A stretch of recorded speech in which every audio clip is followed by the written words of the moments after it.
السلام علیکم ورحمۃ اللہ وبرکاتہ۔ بسم اللہ الرحمن الرحیم۔ اس دنیا پر جب انسان نے قدم رکھا تو آہستہ آہستہ آبادیاں بڑھنے لگی اور لوگوں کے دلوں میں آسائشیں حاصل کرنے کی ہوس بڑھنے لگی، اور جو لوگ آسائشیں حاصل کرنے پر اختیار رکھتے تھے انہوں نے دولت کما کر وہ آسائشیں حاصل کر لی، اور جو لوگ دولت کمانے کی طاقت نہیں رکھتے تھے انہوں نے دولت حاصل کرنے کے مختلف طریقے اپنانے شروع کر دیے، جن میں ڈکیتی، رشوت خوری اور چوری اور اس طرح کے کئی طریقے اپنائے۔ اور جب یہ چیزیں بہت زیادہ بڑھنے لگیں تو پھر انسانوں نے سوچا کہ کیوں نہ اس کام کو روکنے کے لیے ایک ایسا نظام بنایا جائے جو بھی یہ گندا کام کرتے ہوئے پکڑا جائے اس کو سزا دی جائے۔ اور اسی طرح جیلوں اور زندانوں اور پھانسیوں کا رواج نکلا، اور اس سے چوریاں، ڈکیتیاں اور لوٹ مار ختم تو نہیں ہوئی، لیکن اس میں کمی ضرور آئی۔ اور یہ دنیا کا قانون رہا کہ جب بھی کوئی چور چوری کرتا ہے یا کوئی قاتل قتل کرنے جاتا ہے تو کوئی نہ کوئی ثبوت ضرور چھوڑ کر آتا ہے۔ اس چور اور اس قاتل کو اپنی طرف سے پورا یقین ہوتا ہے کہ میں نے وہاں کوئی ثبوت نہیں چھوڑا، لیکن وہ کوئی نہ کوئی ثبوت چھوڑ کر واپس ضرور آتا ہے، اور اس ثبوت کی وجہ سے وہ پکڑا جاتا ہے۔ اور اسی طرح کا ایک واقعہ مصر کے ایک مشہور گاؤں جیکو سار میں پیش آیا۔ وہ واقعہ کچھ اس طرح کا تھا کہ ایک دن اس گاؤں کے سرپنچ کی بیٹی ساتھ والے جنگل میں لکڑیاں کاٹنے گئی تاکہ گھر کا چولہا جلا سکے، لیکن اس کے ساتھ کوئی بھی سپاہی یا محافظ موجود نہیں تھا۔ وہ گاؤں بہت پرانا تھا اور آج تک ان گاؤں والوں کو کسی قسم کا خطرہ محسوس نہ ہوا، لہذا اس گاؤں کی حفاظت کے لیے بہت ہی کم تعداد میں سپاہی موجود تھے۔ تمام گاؤں والے مل بانٹ کر کھاتے پیتے، شادی کے موقع پر پورے گاؤں کو سجایا جاتا اور ایک دوسرے کے غمی میں بھی برابر کے شریک ہوتے۔ اگر کسی کی بیٹی کو رخصت کرنا ہوتا تو سارے گاؤں والے مل کر چندہ جمع کر کے غریب کی بیٹی کو رخصت کرتے، اور اسی طرح وہ گاؤں خوشی خوشی زندگی گزار رہا تھا۔ لیکن ایک دن ایسا ہوا کہ گاؤں کے سرپنچ کی بیٹی جنگل میں لکڑیاں کاٹنے کے لیے گئی، تو جیسے ہی وہ سرپنچ کی بیٹی لکڑیاں کاٹنے میں مصروف ہوئی تو اچانک پیچھے سے کسی آدمی نے اس کے منہ پر نشہ آور کپڑا رکھ دیا، اور وہ نشہ اتنا تیز تھا کہ سرپنچ کی بیٹی کو پیچھے دیکھنے سے پہلے کہ کس نے اس پر حملہ کیا وہ بے ہوش ہو گئی، اور 1 گھنٹے کے بعد اسے ہوش آیا،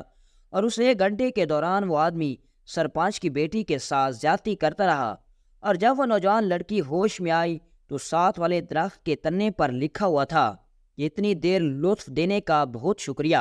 لیکن میں لطف مفت میں نہیں لینا چاہتا، کیونکہ میں نے کبھی زندگی میں کسی کا احسان نہیں رکھا، اور اس کے لیے میں تمہیں سکے دے کر جا رہا ہوں، لہذا یہ سکے تم اپنے پاس رکھ لینا، اور اس بات کا ذکر کسی سے نہیں کرنا، ورنہ پورے گاؤں کی بدنامی ہوگی، اور تمہارا باپ تو اس گاؤں کا سرپنچ ہے، وہ لوگوں کے درمیان کیسے بیٹھے گا؟ جب سرپنچ کی بیٹی نے اپنے کپڑوں کو دیکھا تو وہ سارے پھٹے ہوئے تھے، اس کے چہرے سے لے کر پاؤں تک پسینہ ہی پسینہ تھا، وہ خوف سے کانپ رہی تھی۔ اس نے ساتھ ہی میں رکھے ہوئے کپڑے سے اپنے جسم لپیٹا اور وہ سکے اٹھا کر سیدھا قاضی صاحب کے پاس گئی،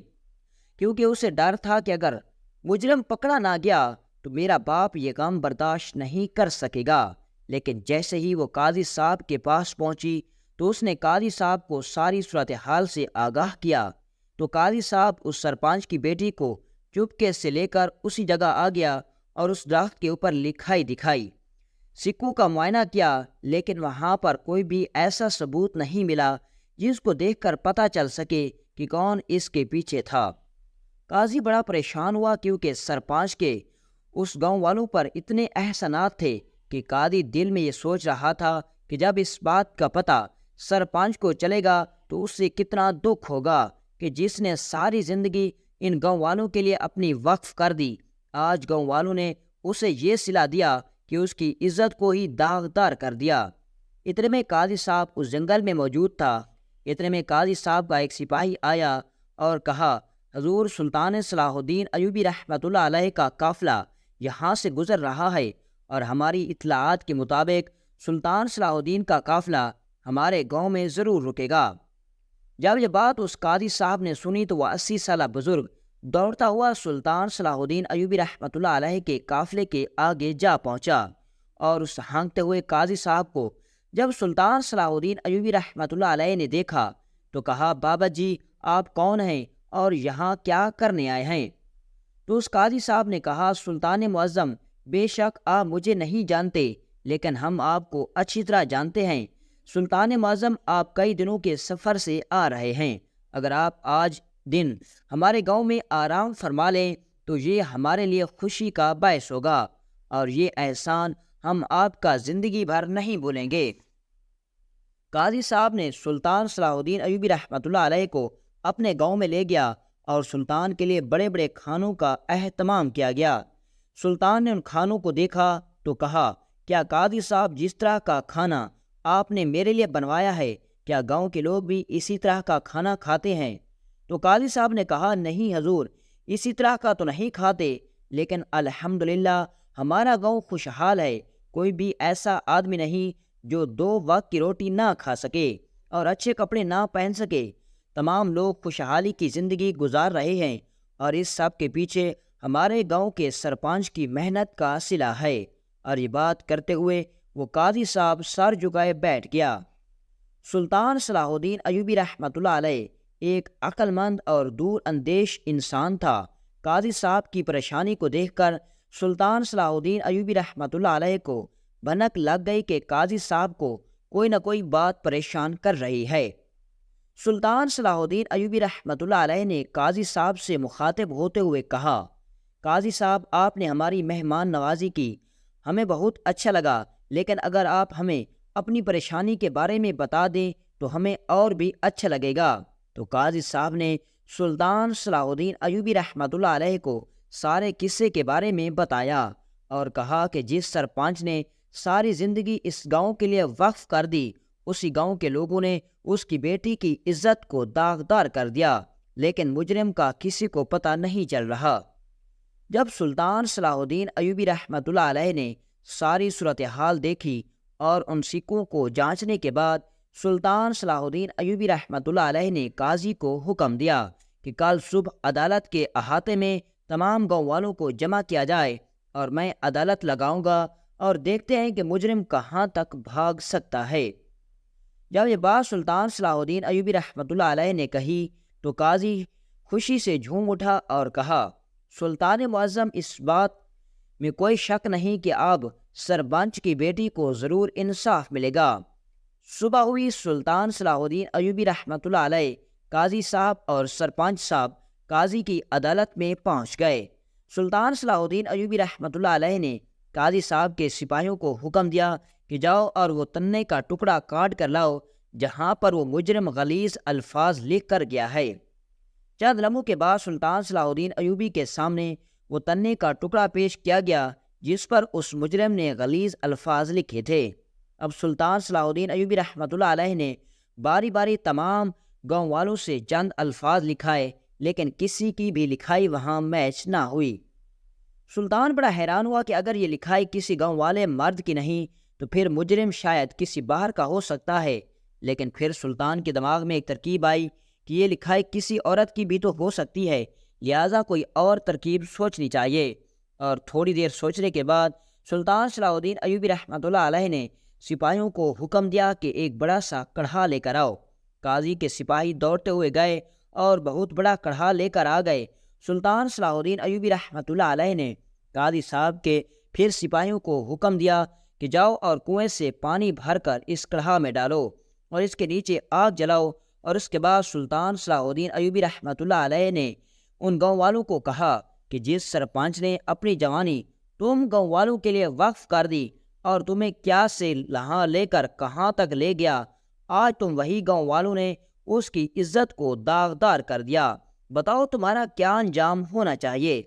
تمام گاؤں والے سر جھکائے کھڑے ہو گئے اور آپس میں کہنے لگے، اب سلطان صلاح الدین ایوبی ہمیں اس کھولتے ہوئے کڑھا میں ڈالے گا اور ہمیں عبرت کا نشانہ بنائے گا۔ اور آپس میں کہنے لگے کہ ہم اسی ہی کے لائق ہیں، جس سرپنچ نے اپنی زندگی ہمارے لیے وقف کی، ہم اس کی بیٹی کی عزت کی حفاظت نہ کر سکے۔ اور اسی طرح تمام گاؤں والے آپس میں ایک دوسرے کو کوس رہے تھے۔ پھر سلطان صلاح الدین ایوبی رحمۃ اللہ علیہ نے وہی سونے کے سکے اٹھائے اور اس کڑھا میں ڈالے اور اس کھولتے ہوئے پانی کو بڑے غور سے دیکھنے لگا۔ جب یہ گاؤں والوں نے منظر دیکھا تو بڑے حیران ہوئے کہ سلطان صلاح الدین ایوبی کیا کرنا چاہتا ہے، لیکن دوسری طرف انہیں یہ بھی معلوم ہوا کہ سلطان صلاح الدین ہمیں اس کڑھا میں نہیں ڈالے گا۔ اب سلطان صلاح الدین ایوبی رحمۃ اللہ علیہ نے قاضی صاحب کو کہا، قاضی صاحب اس گاؤں میں کتنے قصاب گوشت فروخت کا کام کرتے ہیں؟ تو قاضی صاحب نے کہا، سلطان معظم 2 قصاب ہیں، ان میں ایک تو بہت بوڑھا ہے اور دوسرا جس نے 2 سال پہلے ہی قصاب کا کام شروع کیا۔ بوڑھے کا نام نظام الدین ہے جبکہ اس نوجوان کا نام اندریاس ہے۔ پھر سلطان صلاح الدین ایوبی رحمۃ اللہ علیہ نے کہا، اندریاس نامی نوجوان کو پکڑ کر زندان میں بند کر دو اور اس کو اتنا مارو کہ اس کی ہڈی ایک ایک کر دو، اور جب اپنے جرم کا اقرار کرے تو ہمیں بتانا۔ تمام گاؤں والے بڑے حیران ہوئے کہ سلطان صلاح الدین ایوبی رحمۃ اللہ علیہ نے کیسے معلوم کر لیا کہ وہ قصاب مجرم ہے۔ تمام گاؤں والوں نے سلطان صلاح الدین ایوبی رحمۃ اللہ علیہ سے عرض کی، حضور ہمیں بتایا جائے کہ آخر آپ نے کیسے مجرم کو پکڑا؟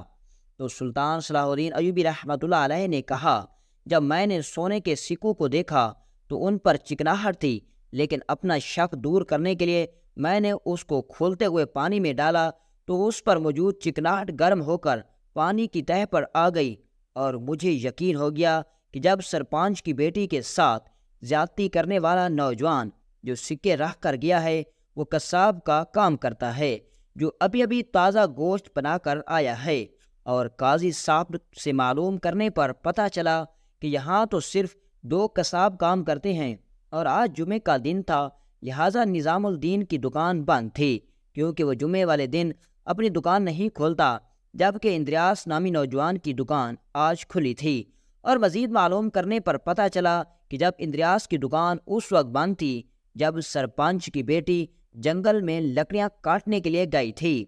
مجھے اسی وقت پتہ چل گیا کہ یہ کسی قصاب کا کام ہے، اور اب وہ اندریاس نامی نوجوان اپنے جرم کا اقرار بھی کر چکا ہے۔ اس کے بعد سلطان صلاح الدین ایوبی رحمۃ اللہ علیہ نے سپاہیوں کو حکم دیا کہ اس قصاب کو لے آؤ۔ جب اس کو لایا گیا تو سلطان کے حکم پر سپاہیوں نے اس کو اٹھا کر اس کھولتے ہوئے پانی کے کڑھا میں ڈال دیا، اور وہ وہیں تڑپ تڑپ کر مر گیا، اور اس کے بعد اس کی لاش کو جنگلی جانوروں کے آگے ڈال دیا گیا۔ اور پھر سلطان صلاح الدین ایوبی رحمۃ اللہ علیہ نے کہا کہ اس کا انجام دوسروں کے لیے نصیحت ہونی چاہیے، اور اس کے بعد سلطان صلاح الدین ایوبی رحمۃ اللہ علیہ نے گاؤں کے سرپنچ کو حکم دیا کہ بے شک تمہارے گاؤں کو کسی قسم کا خطرہ نہیں، لیکن ہر جگہ غدار اور منافق ضرور ہوتے ہیں، لہذا احتیاط سنت ہے۔ اور پھر سلطان نے اپنے چند سپاہی اس گاؤں کی حفاظت پر تعینات کر دیے، اور گاؤں والے سلطان صلاح الدین ایوبی رحمۃ اللہ علیہ کی عقل مندی کو دیکھ کر زندہ باد کے نعرے لگانے لگے، اور قاضی صاحب بھی سلطان کی عقل مندی سے بڑا حیران ہوا کہ میں 80 سالہ بوڑھا جس کی ساری زندگی فیصلے کرتے کرتے گزری، میں یہ نہیں کر سکا، لیکن اس نوجوان سلطان نے کتنی ہی عقل مندی سے مجرم کو انجام تک پہنچا دیا۔ اور پھر تمام گاؤں والوں کو کہنے لگا، ہماری سلطنت کے لیے سلطان صلاح الدین ایوبی رحمۃ اللہ علیہ سے زیادہ کوئی بہادر نوجوان نہیں ملے گا۔ تو امید ہے کہ آپ کو سلطان صلاح الدین ایوبی رحمۃ اللہ علیہ کی عقل مندی کا یہ دلچسپ اور سبق آموز واقعہ اچھا لگا ہوگا، اور اگر آپ کو یہ واقعہ اچھا لگا ہو تو ہمارے اس ویڈیو کو لائک کریں، ہمارے اس یوٹیوب چینل مبشر وائس کو سبسکرائب کریں۔ ملتے ہیں انشاءاللہ نیکسٹ ویڈیو میں ایک دلچسپ اور سبق آموز واقعے کے ساتھ۔ اجازت دیجیے، اللہ حافظ۔